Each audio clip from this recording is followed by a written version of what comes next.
"Don't sign that paper, sir." The voice was small but firm, the kind of voice that did not belong in a 47th floor conference room with floor-to-ceiling windows overlooking the financial district. The pen in Edward Calloway's hand stopped a quarter-inch above the signature line. He had been mid-sentence, exchanging some final pleasantry with the man across the table, and now there was a child standing inside the doorway holding the strap of a small purple backpack with both hands. Edward did not lift the pen yet. He turned his head slowly toward the sound. She could not have been older than 7. Her skin was a warm dark brown, and her hair was braided into 2 long plaits that fell forward over her shoulders, each one tied at the end with a small wooden bead. She was wearing a navy school cardigan with the crest of a public elementary stitched on the breast pocket, a white blouse beneath, and a pleated gray skirt that came just past her knees. Her shoes were brown leather, scuffed at the toe, and the right lace was tied in a double bow because the left one had been retied so many times the plastic tip had come off. She had a small scrape on her left knee, the kind a child gets from a sidewalk and forgets about within the hour. Her eyes were enormous and her chin was lifted, and she was looking at Edward Calloway the way a person looks at someone they have come a very long way to find. His attorney, Howard Brennan, was already turning toward the door, half rising from his chair, his face arranging itself into the polite irritation of a man whose afternoon has been interrupted by something he intends to remove quickly. "How did you?" Howard began. "Wait," Edward said. He set the pen down. He did not put the cap on. He set it down across the top of the document, the way a man sets down a tool he intends to come back to in a moment. The room, which had been full of the low hum of polite anticipation, went very still. Across the table, the cellar, a man named Victor Pell, had not moved. His attorney had not moved. The 2 assistants by the credenza had not moved. The only people moving in the room were Edward and the girl had only moved her eyes, which were locked now on the pen. "Sweetheart," Edward said carefully, "how did you get up here?" "The elevator," she said. "I pressed 47. Mama said that's where you'd be." "Who's your mama?" "Mrs. Daniels. She cleans the offices at night. She cleaned this one last night." Edward heard Howard exhale, slow and controlled, the exhale of a man whose afternoon was about to be more complicated than he had prepared for. The cellar, Victor Pell, did not exhale. He had gone very still in the particular way a man goes still when something has begun to happen that he did not plan for. "What's your name?" Edward asked. "Imani Daniels." "Imani, how old are you?" 7.5. "Does your mama know you're here?" The girl's chin moved a small fraction, neither up nor down. "She doesn't know I came up. She thinks I'm waiting in the lobby. I came because I read your papers last night." "You read my papers?" "They were on the table in the room with the long table. The cleaning carts go in there last because nobody's in there at night. Mama lets me sit at the chair while she does the carpets because the chairs spin. I was spinning. The papers were there. They had your name at the top in big letters, Mr. Edward Calloway, so I read them." A small ripple moved around the conference table. The cellar's attorney had begun very slowly to close the folder in front of him. Howard Brennan saw the gesture. His eyes narrowed. "Imani," Edward said. He was speaking very softly now, the way a person speaks to a deer that has wandered into a yard. "What did the papers say?" "They said you were going to give him your buildings on Halsted Street." She pointed across the table without looking. Her finger stopped well short of Victor Pell, but everyone in the room understood who she meant. "All 4 of them. The ones with the apartments where my auntie lives and where my friend Camille lives and where the old man with the dog who waves at me on the way to school lives." "That's right," Edward said carefully. "We're discussing a transaction." "But the papers said you weren't getting paid for them," Imani said. The pen on the contract did not move, but every other thing in the room seemed to. Howard Brennan had been Edward Calloway's personal attorney for 11 years. In those 11 years, Howard had developed a particular face that he used during sensitive negotiations, a face Edward had come to think of privately as the wall. It was a face that gave nothing away, took nothing in, and made the people across the table feel that they were negotiating against a building rather than a man. Howard's wall came down in stages. Edward watched it happen. First, the color left his cheeks. It went out of him the way water leaves a glass tipped slowly to one side, draining from his forehead and his ears and finally from his lips, which parted very slightly without making any sound. Then his hand, which had been resting flat on his own copy of the document, lifted half an inch off the page and stayed there, hovering as if he had forgotten what hands were for. Then his eyes moved. Not toward Imani, not toward Edward. They moved toward Victor Pell. And what Edward saw in Howard's eyes in that moment was something he had never seen there in 11 years, which was fear. "Imani," Edward said. He did not look at Howard. He kept his voice gentle. "Can you come a little closer? I want to hear you better." She glanced behind her toward the hallway, toward the place where her mother presumably did not yet know she was missing. Then she walked across the carpet on her scuffed brown shoes. She stopped beside Edward's chair. The top of her head reached his shoulder. He could smell the faint scent of cocoa butter and pencil shavings, the way small girls smell when they have come straight from school. "Imani, the papers you read, were there a lot of them? This many?" She held her fingers about 3 inches apart. "That's a lot of papers." "I didn't read all the words. Just the ones I knew." "What words did you know?" she thought. The tip of her tongue came out and pressed against her upper lip the way it does in children who are still learning that thinking is a thing other people can see. "Your name, his name." She did not turn toward Victor Pell. "The street name, the number that said how much money." There were 2 numbers. One was small and one was very big. The small one had your name, the big one had his. Across the table, Victor Pell finally spoke. "This is highly irregular. Mr. Calloway, I'm sure your attorney can explain that children sometimes misunderstand documents that are above their reading level. Perhaps we could continue this in a moment after the child has been returned to her mother." Edward did not look at him. "Howard," he said. Howard Brennan did not answer.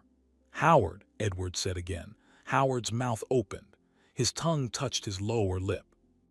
He swallowed. "Edward, I think the child is confused about which document she was looking at. There were preliminary drafts circulating last week. Some of those drafts contained, placeholder figures that did not represent the final terms." "Imani," Edward said, still gentle, still not looking at Howard. "The small number with my name on it, do you remember anything about it?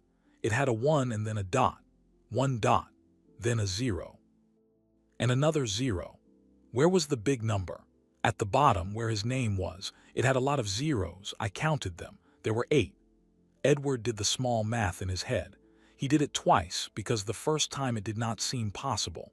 The buildings on Halsted Street, 4 of them, pre-war brick, fully tenanted, in a neighborhood that the city's planning commission had quietly rezoned 3 months earlier for commercial development. He had purchased them 18 years ago for $41 million. Their current appraised value was a number he knew because he reviewed it every quarter. It was not 1.00. He turned his head finally toward Howard. He looked at his attorney of 11 years, the godfather to his daughter, the man who had stood beside him at his wife's funeral. "Howard," he said, "what's in the contract?" Howard Brennan did not answer the question. He looked at the document in front of him, then at the pen lying across it, then at the small girl standing beside Edward's chair. His mouth worked twice without producing sound. Edward stood up. He did not raise his voice. He did not push back his chair with any particular violence. He simply stood, and in standing became something the room had to reckon with. He was 6'2". He had played college baseball 30 years ago and his shoulders still remembered it. "Imani," he said, "I need you to do something for me. I need you to go stand by that wall over there, the one with the painting of the boats. I'm going to ask you to wait there for a few minutes while I sort some things out with these gentlemen. You're not in any trouble. You did exactly the right thing by telling me. Do you understand?" "Yes, sir." "Good. Go on now." She walked to the wall. She did not run. She walked the careful walk of a child who has been told not to run in hallways and has decided that a conference room counts.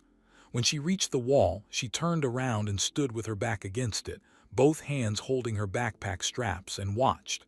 Edward pressed the button on the conference phone in the center of the table. "Marcia," he said. "It's Edward. I need you to call Teresa Vance at Vance and Mooring and ask her to come to the 47th floor immediately. Tell her I'm asking personally. Tell her I will explain when she arrives. Then I need you to call building security and ask them to send 2 officers to the conference room, not to enter, to wait outside the door. Then I need you to hold all my afternoon appointments. Then I need you to find a woman named Mrs. Daniels who cleans these offices at night and locate her current phone number. Her daughter is up here and she needs to know her daughter is safe. Yes, Mr. Calloway. Thank you, Marcia. He released the button. Victor Pell had not moved during any of this, but something in his shoulders had changed. The polite expectancy of a man closing a transaction had been replaced by the careful neutrality of a man who is recalculating in real time. His attorney, a woman in a navy suit whose name Edward suddenly could not remember, had laid both her hands flat on the table in front of her, palms down, in what looked like a deliberate gesture of stillness. "Edward," Howard said. His voice came out thinner than he intended. "Edward, we should speak privately. There has been a misunderstanding. The terms are complex. There are tax considerations that the structure. Howard, I have known you for 22 years. You are the godfather of my daughter. I am asking you a direct question, and I am asking you in front of the people who are sitting at this table. What is in this contract?" Howard's hand came up to his mouth, then down to the knot of his tie, then to the table again. He was a man searching for a place to put a hand that did not exist. "There is a separate," he began. "Speak up. There is a separate agreement, pursuant to the sale, a consulting arrangement, with a company that Mr. Pell has interests in. The dollar value of the housed properties was structured to reflect the consolidated transaction, including the consulting arrangement, which provides a contingent return to a holding entity." "Whose holding entity, Howard?" Howard did not answer. "Howard, it is a structure in which I hold a minority, you hold an interest. A small one." "How small?" Howard closed his eyes for half a second. 49%. The room produced a sound that was not exactly silence, but the immediate aftermath of silence, the way a room sounds in the second after a glass breaks. Victor Pell's attorney closed her folder entirely. Across the table, Victor himself had begun, very slowly, to lean back in his chair. Imani was still standing against the wall, watching. Teresa Vance arrived at 2:51 p.m., which was 11 minutes after Marcia had placed the call. Edward had used 3 of those 11 minutes to ask Howard Brennan to surrender his copy of the contract, his briefcase, his phone, and his building access card, and to wait in the small interior office adjacent to the conference room until further notice.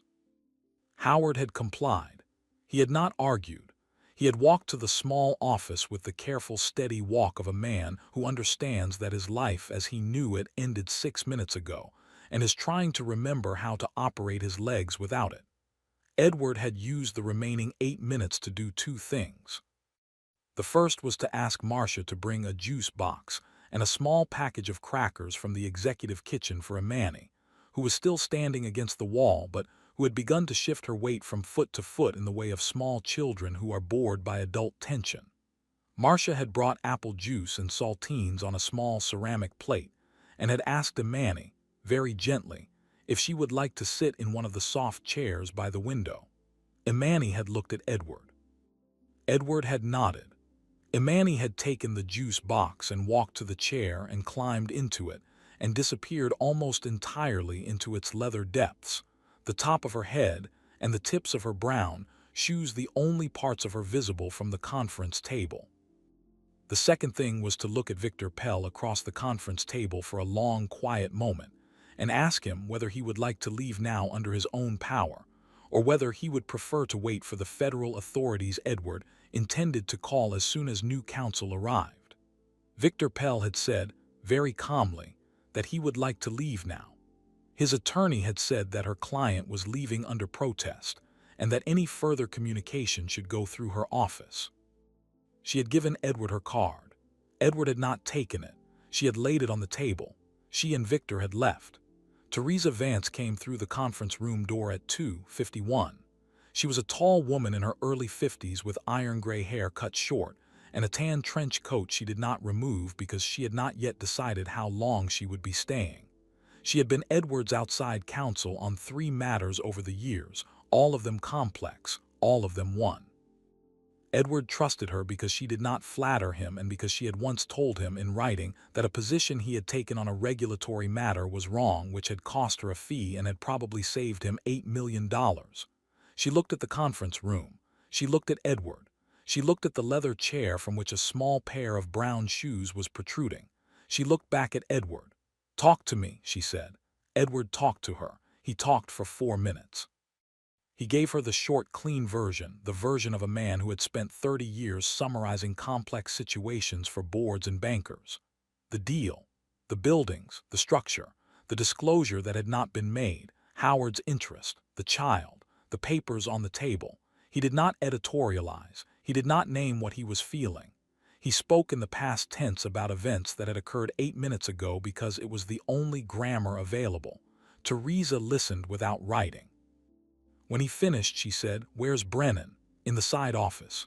"He's still here?" "Yes." "Good. I want him here when the federal agent arrives, and I want him to understand that staying here voluntarily is the only currency he has left. Have you called yet?" "Not yet. I wanted you in the room first." "Smart. Where's the child?" Edward nodded toward the leather chair. Teresa walked over. She crouched slowly, the way a tall woman crouches when she is going to need her knees later. She looked into the chair. Imani looked back at her over the top of the juice box. "Hi," Teresa said. "Hi," Imani said. "My name is Teresa. I'm a lawyer. That means I help people figure out what to do when something complicated happens. Mr. Calloway asked me to come here so I could help him with something complicated. Is it all right if I ask you some questions?" "Yes, ma'am. You are very polite. My mama says politeness is free." "Your mama is right. What's your name, sweetheart?" "Imani Daniels." "How old are you, Imani?" 7.5. "What grade are you in?"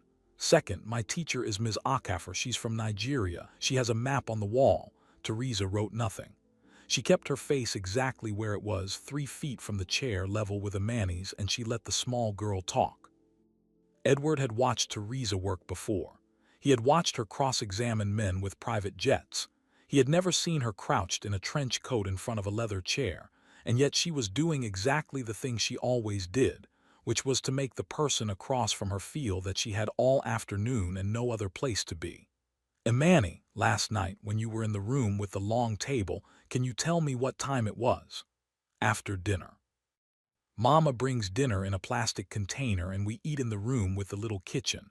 Then she does the carpets. The room with the long table is the last room because nobody works there at night."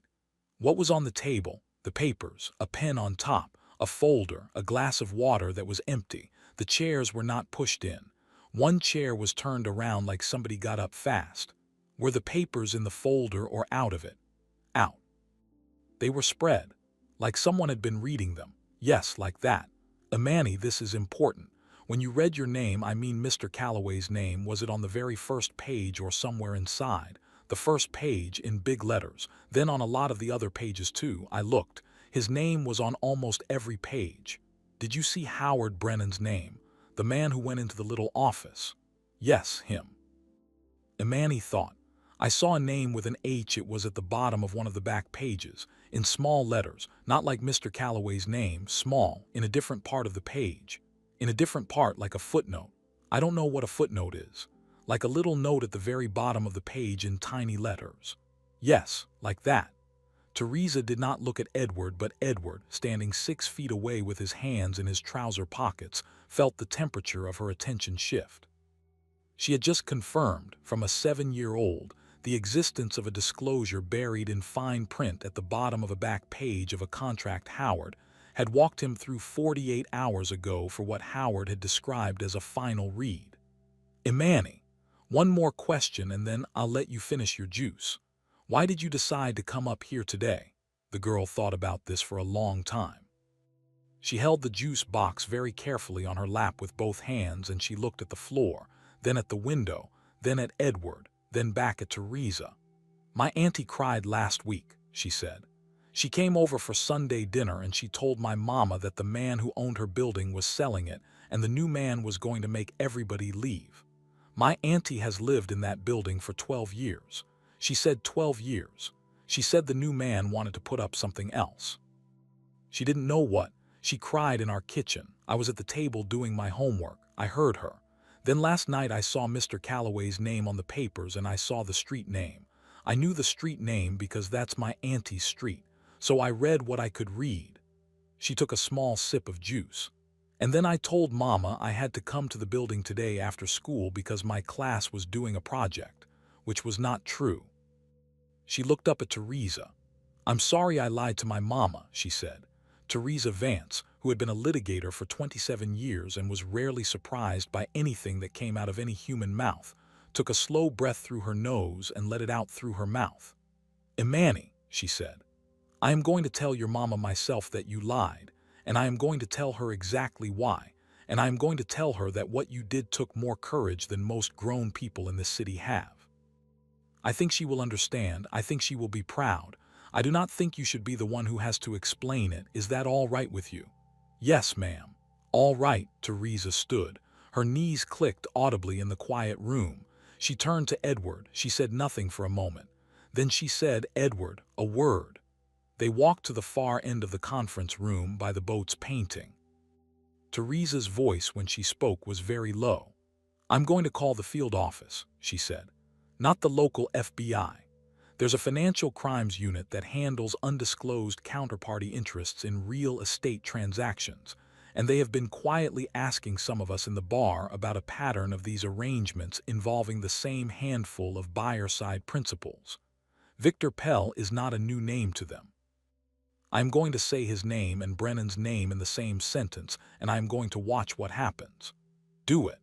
Before I do, I need you to understand what's about to happen to your week. There will be subpoenas. Your firm's records are about to become discoverable. Brennan's files will be sealed. Other transactions he handled for you over the last decade will be reviewed. You are going to find out things about your past business decisions that you may not enjoy finding out. Are you prepared for that? Edward looked across the room at the leather chair. Imani had finished her juice and had set the empty box on the side table with the small, careful precision of a child who has been taught to clean up after herself. She had taken a book out of her purple backpack. She was reading it with her finger moving under the words. Yes, he said. All right. Teresa stepped to the corner of the room and made the call. Edward did not listen. He walked back to the conference table. He picked up the contract from in front of his own seat.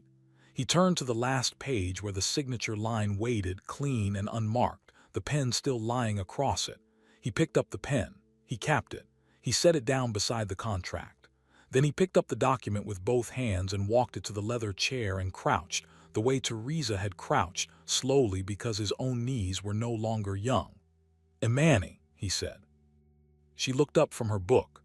I want to tell you something, and I want you to remember it. I am 61 years old. I have signed a lot of papers in my life. Some of them have been good papers and some of them have been bad ones, but until today I have always read every word before I signed.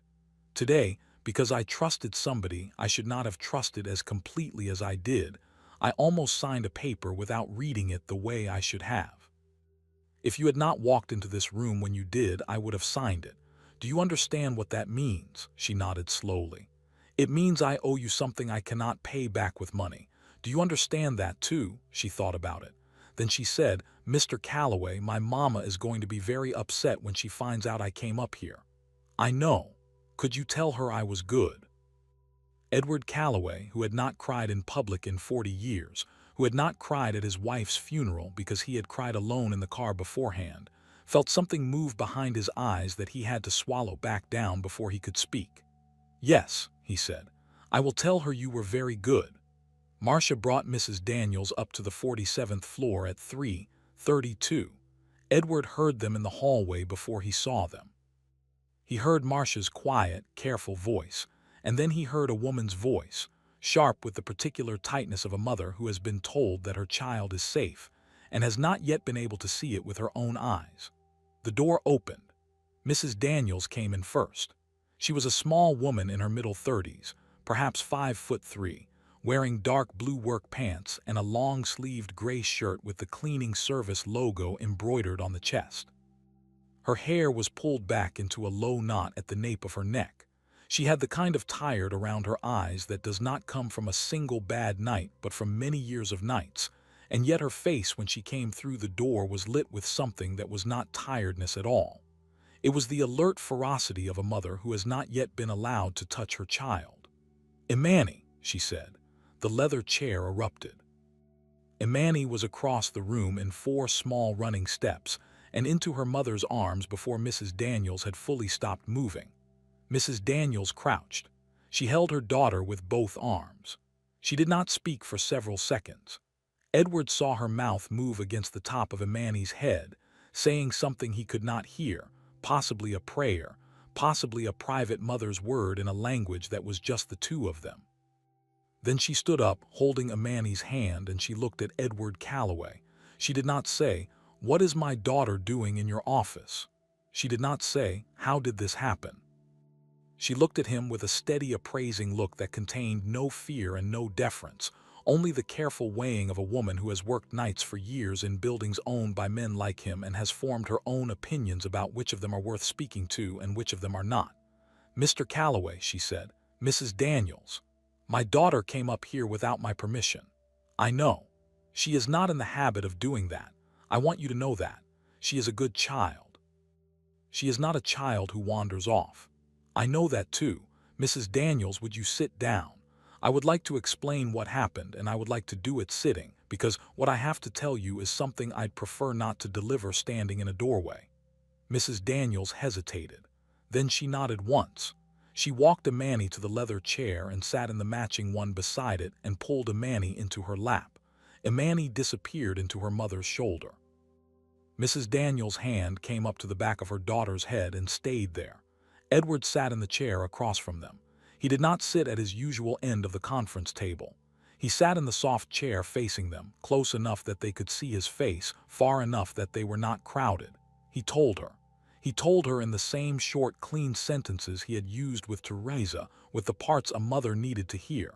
The papers on the table, the street name. The decision Imani had made to come up. The contract he had been about to sign.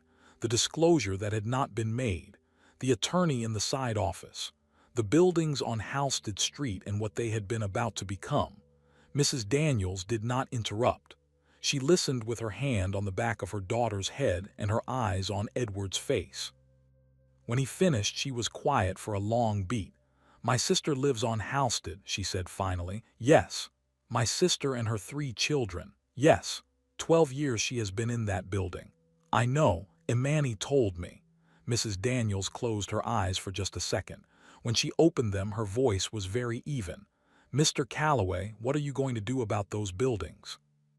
Edward Calloway had been asked many difficult questions across a conference table over the last 30 years.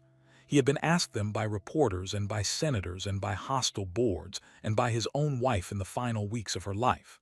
He had learned over those 30 years that the only honest answer to a difficult question was the one you could still defend a year later in a quiet room.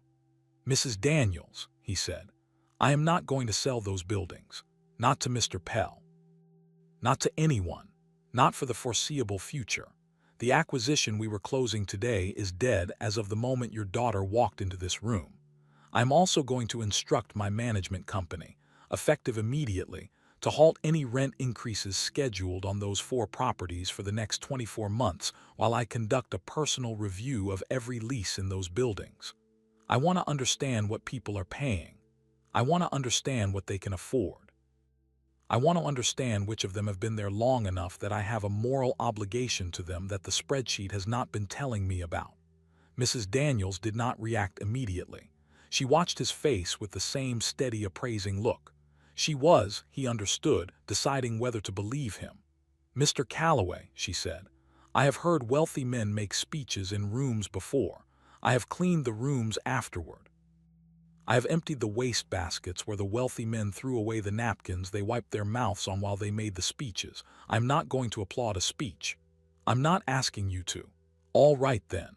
What I am asking you," he said, "is whether you would be willing, when you have the time, to sit down with me and Miss Vance and tell me what you know about that neighborhood, what I am missing, what the spreadsheets have not been telling me. You have a sister on that street. You have a daughter who knows the names of the people in those buildings. I have a portfolio of addresses. We do not have the same information. I would like if you are willing to fix that." Mrs. Daniels was quiet for a long moment. "I work nights," she said. "I am off on Sundays." "Sunday afternoon, then, at a time and place you choose. Miss Vance and I will come to you. You will come to me." "Yes," she nodded slowly once. It was not agreement yet, it was acknowledgement. Edward understood the difference and was grateful for it. The conference room door opened a second time. Teresa Vance stepped in, followed by a man in a dark suit who did not introduce himself immediately but stood with the patient stillness of a person who has been told to wait for the right moment. "Edward," Teresa said, "this is Agent Daniel Reyes, Financial Crimes. He's been listening to my call for the last 20 minutes and he was already in the building on another matter, which is either a coincidence or it is not, but in any case he is here. He would like a word." Agent Reyes nodded politely toward Mrs. Daniels and Imani. He did not approach them. He spoke to Edward in a low voice from across the room. "Mr. Calloway. The name Victor Pell has been on our radar for 14 months in connection with 7 other transactions in 3 states. Each of those transactions involved an undisclosed counterparty interest held by counsel for the seller. We have not, until today, had a seller-side principal voluntarily approach us in the middle of a closing. You will understand that this is a useful position for us, and I hope, with your permission, a useful position for you.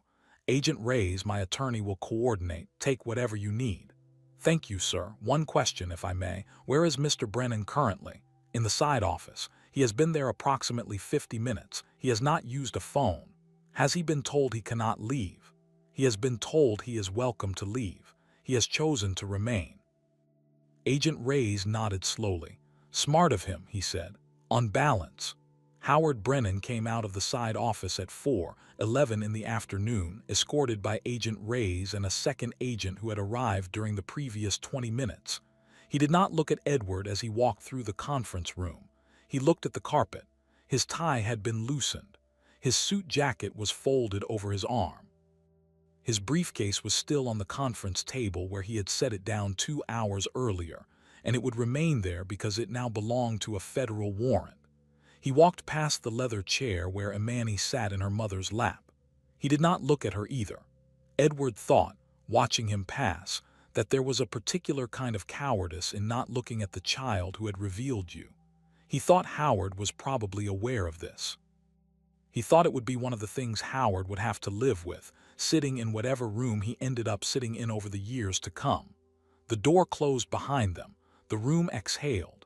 Teresa came over and sat in the chair Edward had been sitting in earlier. She rested her elbows on her knees and laced her fingers together. She looked tired in a way Edward had never seen her look. "Edward," she said quietly, "3 things before I leave you for the evening. 1. The agents will need you tomorrow morning for a longer interview. I will be there. They have asked, and I have agreed on your behalf, that you provide a full forensic accounting of every transaction Brennan has handled for you in the last 6 years. My firm will manage that. We will have a team on it by 8:00 a.m. tomorrow. 2. Pell's attorney has already called my office, attempting to negotiate a re-engagement of the transaction at, quote, more transparent terms.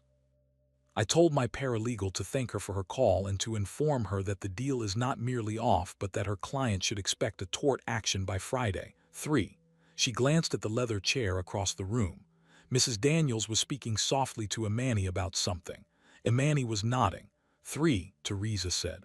"What happens to that child and her mother now?" Edward looked at her.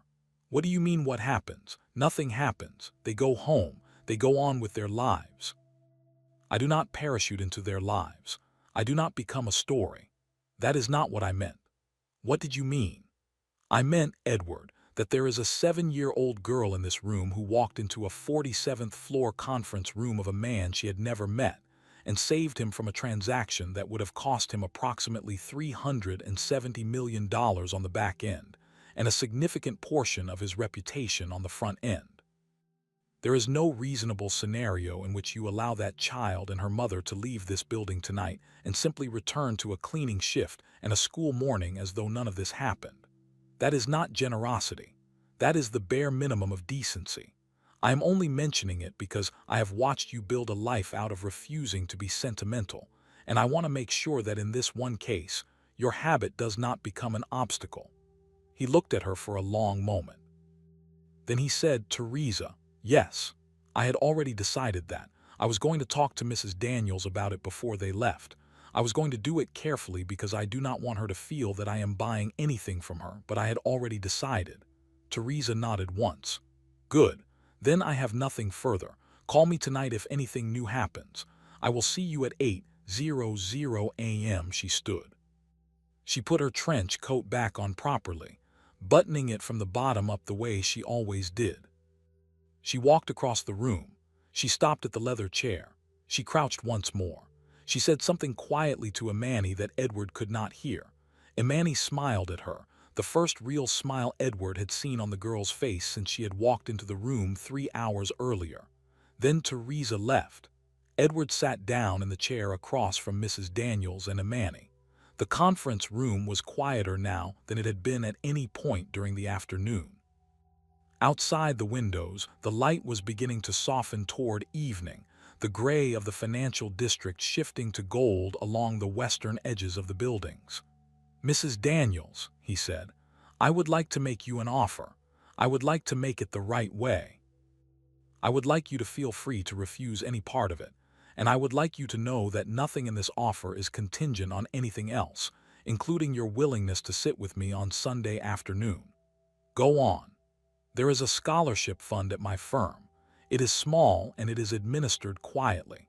It pays for the full education of children whose parents work in trades that do not typically generate college tuition. Kindergarten through whatever school they finish, public or private, whichever they choose. I would like to enroll Imani in that fund. The enrollment is permanent. It cannot be revoked. I cannot revoke it.